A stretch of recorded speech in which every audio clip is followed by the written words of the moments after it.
ओम श्री गणेशाय नमः। ओम नमो भगवते वासुदेवाय नमः। जय श्री कृष्ण। कन्हैयाની પ્રિય ગોપીઓ, આપ સૌનું મારી ઓમ ડિવાઇન કથા યુટ્યુબ ચેનલ પર હાર્દિક સ્વાગત છે। આજે હું તમને પુરુષોત્તમ માસ કથામાં અધ્યાય 4 ની વાત કરવા જઈ રહી છું, જે છે મળ માસની વિધ કથા। વારંવારના અપમાન અને તિરસ્કારના લીધે મળમાસનું જીવન ઝેર જેવું થઈ ગયું હતું। તે વિષ્ણુ ભગવાનનો ચરણ સ્પર્શ કરી કહેવા લાગ્યું, હે કૃપાનિધિ, મારા બધા ભાઈઓ મારો તિરસ્કાર અને અપમાન કરી રહ્યા છે, અને લોકો પણ આ 30 દિવસ સૂર્યનું સંક્રમણ થઈ સળગી જાય છે। તેથી મને હળદૂત કરી મળમાસના હલકા નામે સંબોધન કરે છે। મારો અધિષ્ઠાતા દેવ પણ કોઈ નથી, તો કૃપા કરીને મારી રક્ષા કરો। હું આપને શરણે આવ્યો છું।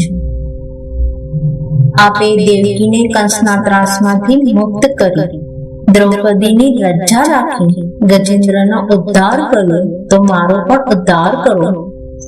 આમ કહી તે રડવા લાગ્યો। મળમાસના કરુણ વચનો સાંભળી દયાભાવે શ્રી વિષ્ણુ બોલ્યા, હે મળમાસ, તું મારા શરણે આવેલો છે, માટે તું સર્વ દુઃખમાંથી છૂટીશ। તું ચિંતા ન કરીશ, તું નિરાશ થઈશ નહીં। ભગવાનના વચનો સાંભળી મળમાસને આનંદ થયો। તે બે હાથ જોડીને કહ્યું, મારું કોઈ નામ નથી, મારો કોઈ આશ્રય નથી, તેથી સૌ મારો તિરસ્કાર કરે છે। આપના મધુર વચનો સાંભળી મને શાંતિ થઈ છે, તો મારા પર પૂર્ણ કૃપા કરી મને દુઃખમાંથી મુક્ત કરો। એમ કહીને મળમાસ શ્રી વિષ્ણુના ચરણે ઢળી પડ્યો।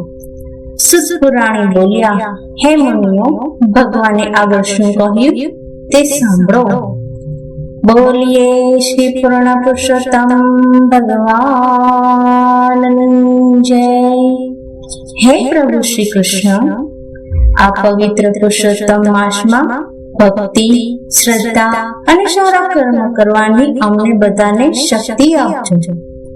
જે કોઈ આ કથા શ્રદ્ધાથી સાંભળે કે કરે, તેમના તમામ દુઃખ દૂર થાય અને તેમના જીવનમાં સુખ શાંતિ આવે।